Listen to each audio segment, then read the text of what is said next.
রাধে রাধে, জয় Shrikrishna. Most welcome to our channel Radhakrishna সেবা।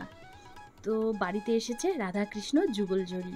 রাধাকৃষ্ণ যুগলজরি হঠাৎ বাড়িতে কেন এলেন, কি কারণ আর কি হবে তা জানতে হলে অবশ্যই ভিডিওটা শেষ পর্যন্ত দেখতে হবে। তো দেখো বন্ধুরা, আমার বাড়িতে এসেছে যুগলজরিতে, আর যারা এসেছে মেকওভার থেকে সিঙ্গার সম্পূর্ণটা। আর কিভাবে মেকওভার করব, যদিও আমি মেকওভারের ক্ষেত্রে এক্সপার্ট নয়, বাট আমি কিছুটা কিন্তু মেকওভারের কিছুটা কাজ করে নিই। তো যেভাবে আমি আমার গোপালদেরও সিঙ্গার করেছিলাম, আর যারা আমার চ্যানেলের পুরানো দর্শক বন্ধু রয়েছে তারা দেখলে হয়তো চিনতে পারবে, 1 বছর আগে কিন্তু আমি এই রাধাকৃষ্ণ ছবি শেয়ার করেছিলাম। কারণ 1 বছর আগে রাধাকৃষ্ণ আমার কাছে এসেছিলেন সাজের জন্য, সিঙ্গার করার জন্য, আর সিঙ্গারও করেছিলাম। তার ছোট্ট ভিডিও আমি শেয়ার করেছিলাম। বাট এই ভিডিওটা হয়েছে বড় ভিডিও, যেখানে আমি ক্লিন থেকে মেকওভার এবং সিঙ্গার করা সম্পূর্ণটাই আমি এই ভিডিওর মাধ্যমেই দেখাবো। আর প্রথমে যখন মেকওভারের কথা আমার কাছে আসে বা সিঙ্গারের কথা, আমি কিন্তু না বলেছিলাম। বাট রাধাকৃষ্ণের ক্ষেত্রে কোনো কিছু বা লাড্ডু গোপালের ক্ষেত্রে যখন কোনো কিছু না বলি, তো মনের মধ্যে এমন একটা অস্বস্তি বোধ হয়, যেটা আমি যতক্ষণ পর্যন্ত আমি সেই কাজটা না করি ততক্ষণ পর্যন্ত আমি একদমই ঠিক থাকতে পারি না। তো না বলার পরে আমার ভীষণ খারাপ লাগতে শুরু করে। তো তারপরে আমি রাজি হয়ে যাই। হয়তো আমার রাধাকৃষ্ণকে সিঙ্গার করতে আমার ভীষণ ভালো লাগে, আর হয়তো রাধারানী এবং শ্রীকৃষ্ণ আমার হাত দিয়েই সিঙ্গার করাতে চান। তো সেই সৌভাগ্যটা আমি কিছুতে মিস করতে চাই না। আর বন্ধুরা, সবথেকে বড় কথা হলো, প্রতিটা কৃষ্ণ ভক্ত তার সঙ্গে যে লীলাগুলো হয়ে থাকে না, সেই লীলাগুলো হয়তো চমৎকার। তো কোনোভাবে না কোনোভাবে শ্রীকৃষ্ণ কিন্তু তার ভক্তদের দিয়ে সেই কাজটা করিয়ে নেন। আর ভগবান জানেন যে তার ভক্তদের দিয়ে কখন কোন কাজটা কোন সময়ে করিয়ে নেওয়া যায়। তো ঠিক সেইভাবেই কিন্তু আমিও কাজটা করতে পেরেছিলাম, আর সমস্তটাই রাধাকৃষ্ণের কৃপা। তো দেখছো, এখানে আমি রাধাকৃষ্ণকে ক্লিন করার জন্য কিন্তু গোপীচন্দন নিয়েছি, যেটা একটা ছোট্ট বাটির মধ্যে জল নিয়ে আর গোপীচন্দনগুলো রেখে দিই। এই জলটাকে যখন পুরো অ্যাবজর্ব করে নেবে, তখন কিন্তু ওই গোপীচন্দন দিয়ে আমি রাধাকৃষ্ণকে ক্লিন করব। তো রাধাকৃষ্ণকে ক্লিন করতে গেলে যাদের বাড়িতে পিতলের বা ব্রাসের বিগ্রহ রয়েছে, তারা কিন্তু প্রাকৃতিক উপায়ে চেষ্টা করো রাধাকৃষ্ণকে ক্লিন করা। তো এক্ষেত্রে কি হয়, সময়টা বেশি লাগে। প্রাকৃতিক জিনিসগুলো কি থাকে তার মধ্যে, যেমন কেউ লেবুর রস ব্যবহার করতে পারো, বাট আমি কখনো লেবুর রসটা ব্যবহার করিনি। এছাড়া থাকে টক দই বা তেঁতুলের কাঠ আর গোপীচন্দন, ন্যাচারাল রেমেডি, যেগুলো দিয়ে অনায়াসে কিন্তু ক্লিন করা যায়। বাট হয়তো কোনো কেমিক্যাল বা হার্ড কোনো কিছু ব্যবহার করলে আরও অনেক বেশি ঝকঝকে হয়ে উঠবে, অনেক অল্প সময়ের মধ্যে চকচকে হয়ে উঠবে। বাট আমি কিন্তু তেমন কোনো কিছুই এখানে ব্যবহার করিনি। কারণ দেখো, প্রথমত রাধাকৃষ্ণ কিন্তু প্রতিষ্ঠিত ছিলেন কেবলমাত্র বাৎসরিক এক পুজোর জন্য, কিন্তু রাধাকৃষ্ণকে আবার সেই পুজোর জন্য রেডি করা হচ্ছে। তো আমি কখনো চাইবো না, যেহেতু আমি একজন কৃষ্ণ ভক্ত, তো আমি কখনো চাইবো না এমন কোনো উপায়ে আমি রাধাকৃষ্ণকে একটু কষ্ট দিয়ে তাকে ক্লিন করা বা পরিষ্কার করা। এইভাবেই যতটা হয় ততটাই অনেক ভালো। তো এর জন্য আমি কোনো কিছুই এমন কোনো রকম বা পীতাম্বর এই ধরনের কোনো কিছু দিয়ে আমি পরিষ্কার করলাম না। আমি গোপীচন্দন, সম্পূর্ণটাই গোপীচন্দন দিয়েই পরিষ্কার করেছি। এমনকি আমি যখন আমার বাড়ির যে গোপাল রয়েছে তাদের কিন্তু ক্লিন করতে গেলে আমি কেবলমাত্র গোপীচন্দন দিয়েই তাদের রোজ দিনের স্নানগুলো করাই। তোমরা দেখেছো, তাতে কিন্তু আমার গোপাল খুব ঝকঝকে থাকে। এমনকি তেঁতুল আমি ব্যবহারও করি না, বা টক দইও পর্যন্ত আমি ব্যবহার করি না। খুব কম, ভীষণই কম আমি টক দই ব্যবহার করি। আর চরণেও আমি লাগিয়ে দেব, মানে খুব ভালোভাবে এগুলোকে আলতো হাতে ধীরে ধীরে এগুলোকে আস্তে আস্তে বুলিয়ে তবে পরিষ্কার করতে হবে। তো যাদের বাড়িতে রাধাকৃষ্ণ রয়েছে, পূজিত রাধাকৃষ্ণ, সেক্ষেত্রে কিন্তু এই সাবধানতা অবলম্বন করতে হবে।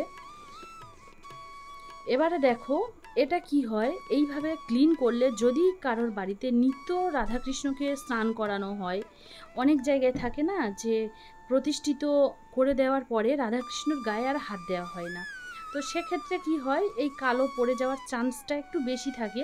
বাট যেগুলো নিত্য সেবা হয়ে থাকে, নিত্যদিন স্নান শৃঙ্গার করা হয়, সেক্ষেত্রে কিন্তু কালোটা ভীষণই কম পড়ে। তো এইভাবে আমি রাধাকৃষ্ণকে ধীরে ধীরে সুন্দরভাবে আলতো হাতে ক্লিন করি। তো দেখছো ক্লিন করার পরে রাধাকৃষ্ণকে কতটা সুন্দর লাগছে, ধীরে ধীরে তার একটা গ্লসি ভাবটা চলে আসছে। আর আমি এই কালারটা দিয়েই সম্পূর্ণ করব রাধাকৃষ্ণকে যে মেকওভার করতে চাই, তো এটা দিয়েই মেকওভারটা শুরু করি। তো ধীরে ধীরে আমি মেকওভার করা শুরু করে দিয়েছি। আর এরপরে আমি কালার দিয়েই কিন্তু রাধা কৃষ্ণকে বস্ত্র বানিয়ে দিই। আর চরণ কমলটা কিন্তু এবারে আমি একটু এটার ওপর একটু গুরুত্ব দিয়েছি, কারণ আমার কাছে যখন রাধা কৃষ্ণকে আসেন তখন কিন্তু মানে 24 ঘন্টা পুজোর যখন স্টার্ট হবে তার থেকে 24 ঘন্টা সময় আমার কাছে, তো ভীষণই অল্প সময়ে রাধাকৃষ্ণ আমার কাছে এসেছিলেন।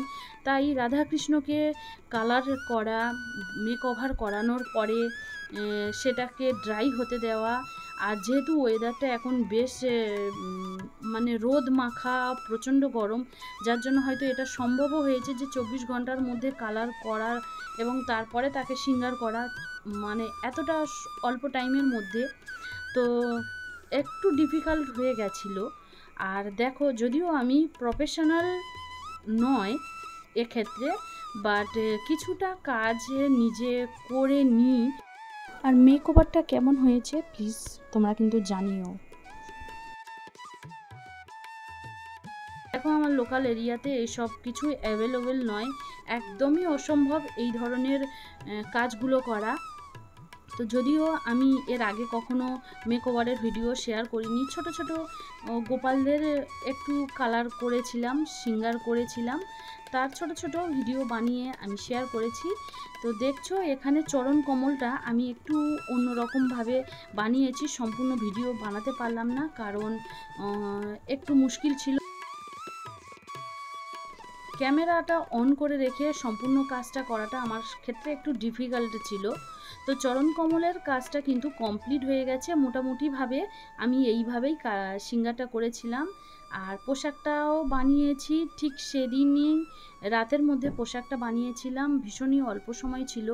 তো আমি আগের দিনেই রাত পর্যন্ত টোটালি সব কাজটা কমপ্লিট করে নিই, কারণ পরের দিনেই রাধাকৃষ্ণকে স্নান করানোর পরে আবার শৃঙ্গার ছিল। এখান থেকে রাধাকৃষ্ণটা এসেছে, সেখানে তাদের পুরো ডিমান্ড ছিল যে রাধাকৃষ্ণকেও প্রপার শৃঙ্গার করে পাঠাতে হবে।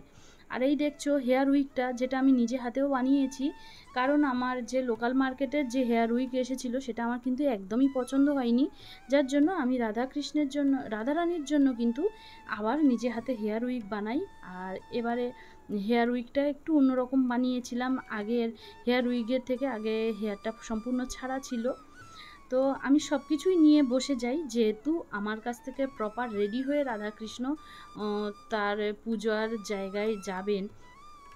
তো যাবতীয় যা যা স্নানের জন্য যা যা লাগে আমি সবটাই নিয়ে বসে যাই। আর যতটা পেরেছি আমি এইভাবে ভিডিও বানিয়েছি। তো একে একে স্নানের জন্য ফুল, তারপরে দুধ আর অগরু, জলের সঙ্গেই অগরুটা মিশিয়ে নিয়েছিলাম। এইভাবে রাধাকৃষ্ণকে আমি স্নান করাতে শুরু করে দিয়েছি। আর এই দিনে আমি যে চন্দনটাও ব্যবহার করেছি সেটা কিন্তু একদম যে ঘষা চন্দন, সেই চন্দন দিয়েই আমি রাধা কৃষ্ণকে লাগিয়েছিলাম। আর বন্ধুরা এটা হয় মেকওভার করতে গেলে একদিন একটু সময় আগে থেকেই শুরু হলে বেশ ভালো হয়, সময় দেওয়া যায় এটাকে সুন্দরভাবে কিভাবে সুন্দর হয় বা কতটা সুন্দর বানানো যায় ব্যবহার করে। তো প্রচণ্ড কম সময় ছিল, যার জন্য আমার কাছে একটু মুশকিল ছিল। তাও আমার রাত 12টা পর্যন্ত সময় লেগে গেছিলো রাধাকৃষ্ণকে রেডি করতে গিয়ে, তাদের হেয়ার উইক, তাদের পোশাক এগুলো বানাতে গিয়ে অনেকটা সময় লেগে গেছিলো। তো পরের দিনেই যেহেতু ঠাকুর রেডি করে আমাকে পাঠানোর ছিল, একদমই আমার পাশাপাশি যেখান থেকে ঠাকুরটা এসেছে তাদের বাড়ি আর আমার বাড়িটা একদমই কাছাকাছি। তো যার জন্য আমার বাড়ি থেকে রেডি হয়ে রাধাকৃষ্ণ তার বাড়িতে যান।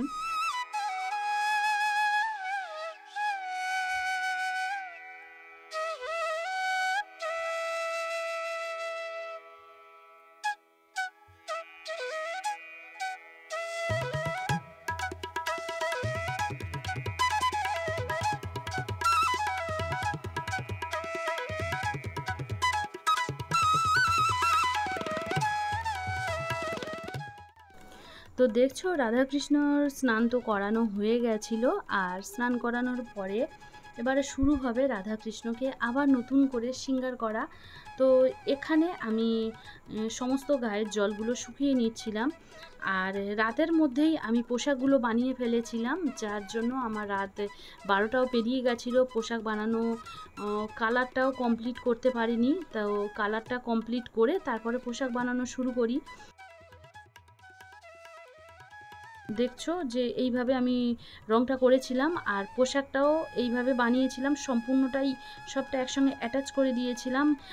ধুতি, কোমর কাঞ্চনি, ওপরের জামা সবটাই অ্যাটাচ করেছিলাম। আর যেখান থেকে রাধাকৃষ্ণ ওকে পাঠানো হয়েছিল সেখান থেকেও জুয়েলারিগুলো দেওয়া হয়েছিল, তো সেই জুয়েলারি দিয়েই আমি শৃঙ্গারটা করেছিলাম। আর অবশ্যই এখানে কিন্তু রূপোর গলার হার ছিল, মাথার যে পাটাশি বানানো হয়েছিল সেগুলো কিন্তু সম্পূর্ণগুলো রূপোর ছিল। তো আমি তাই দিয়েই শৃঙ্গারটা করে দিয়েছিলাম। তো শ্রীকৃষ্ণের শৃঙ্গারটা তো প্রায় কমপ্লিট হয়ে এলো। একে একে তার যে জুয়েলারিগুলো পাঠানো হয়েছিল সেই জুয়েলারি দিয়েই আমি কিন্তু শৃঙ্গারটা করেছিলাম। আর এই যে রাধা কৃষ্ণকে পোশাকটা পরানো হয়েছে, এটা কিন্তু আমার রাধাকৃষ্ণকেও ঠিক একই রকমের পোশাক পরানো হয়েছিল। আর ভীষণই একটা মিষ্টি কালার ছিল, রাধাকৃষ্ণকে এই পোশাকটা পরিয়ে ভীষণই মিষ্টি লাগছিল।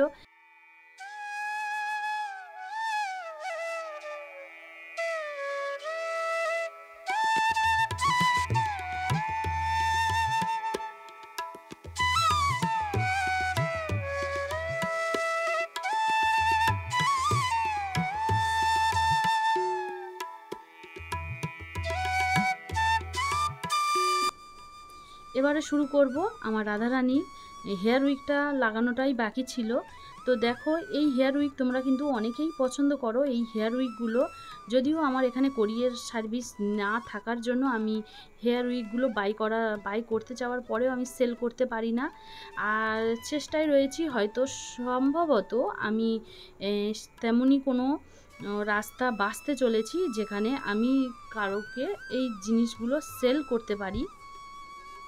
তো দেখো এইভাবেই আমি এদিনে রাধা কৃষ্ণকে শৃঙ্গার করেছিলাম, তাদের সেবা করেছিলাম। তো বন্ধুরা, তোমাদের এই ভিডিওটা কেমন লেগেছে প্লিজ তোমরা অবশ্যই জানিও।